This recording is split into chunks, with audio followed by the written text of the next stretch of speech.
Estelle, elle va parler. J'ai fait une moustache, je vais parler. En fait,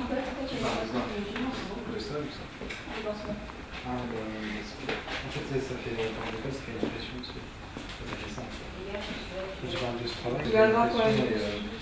C'est une classe expérimentale qui n'a pas de statut sur le plan national.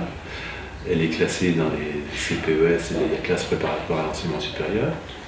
Et elle dépend bien entendu du recteur de l'Académie de Créteil qui a autorisé ce projet il y a 15 ans.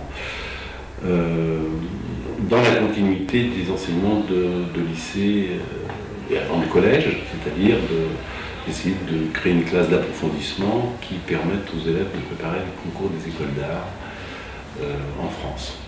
C'est vraiment une très très bonne formation. On a vraiment, en un an, on a une formation très concentrée, donc sur ce qui est art plastique et même au niveau de la culture, on a vraiment un apport de culture qui est assez considérable. Au regard de ce qui se produit, on interroge le sens, on interroge ce qui se développe, ce qui se construit. Ce qui est nouveau ici, c'est que vous ne trouvez pas d'atelier ou de classe préparatoire qui ait à la fois cette diversité, c'est-à-dire à la fois qui articule la pratique et la théorie, la culture générale, la connaissance générale. Parce que je ne sais pas où est-ce que c'est que la sculpture. J'ai jamais été sculpteur, c'est bon, c'est en face des métiers. Je sais quoi. Mais je sais que tout le monde me dit des sons à complet, mais pas mais voilà, clairement. Beaucoup d'élèves reviennent. Et oui, j'ai des nouvelles. Alors, il y en a un bon nombre, bien sûr, qui continuent. Qu'est-ce qu'ils sont devenus? Il y en a qui sont artistes.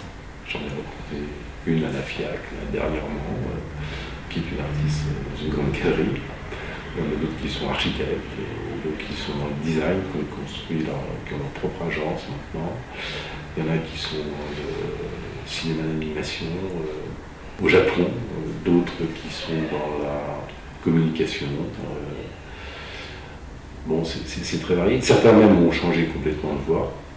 Et ce qui est très intéressant, c'est de se rendre compte que voilà, ils peuvent se réaliser, ils peuvent faire quelque chose même ailleurs.